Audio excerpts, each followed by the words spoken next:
জমিয়তে উলামায়ে হিন্দের জলপাইগুড়ি জেলা কমিটির পুনর্গঠন।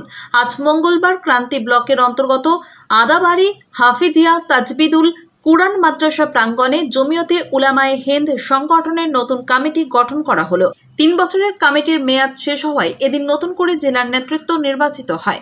অনুষ্ঠানে বিশেষভাবে উপস্থিত ছিলেন রাজ্য জমিয়তে উলামায়ে হিন্দের সম্পাদক মুফতি আব্দুল সালাম সাহেব। এছাড়াও উপস্থিত ছিলেন জলপাইগুড়ি জেলার জমিয়তে উলামায়ে হিন্দের সভাপতি মাওলানা হাসিনুল ইসলাম সাহেব, মাওলানা আব্দুল বারী সাহেব, মাওলানা মাজিদুল ইসলাম সাহেব, মাওলানা ফরিদুল ইসলাম সাহেব ও মুফতি শওকত সাহেব।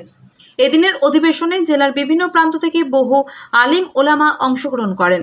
সংগঠনের পক্ষ থেকে জানানো হয়, নবগঠিত জেলা কমিটি আগামী দিনে শিক্ষা, সমাজসেবা ও সাম্প্রদায়িক সম্প্রীতির উন্নয়নে সক্রিয়ভাবে কাজ করবে। ক্রান্তি থেকে মোহাম্মদ নূর নবিউল ইসলামের রিপোর্ট, নিউজ ক্রান্তি লাইভ এমকে। আজকে আদাবাড়ি হাফিজি মাদ্রাসায় আমাদের পুরা জলপাইগুড়ি জেলার সমস্ত ব্লক মিলে আমাদের শাখা সংগঠনের সাথীদেরকে নিয়ে জেলা কমিটি নির্বাচন করা হবে। জমিয়ত উলামায়ে হিন্দের জেলা কমিটি নির্বাচন করা হবে। এখানে উপস্থিত কে কে ছিলেন?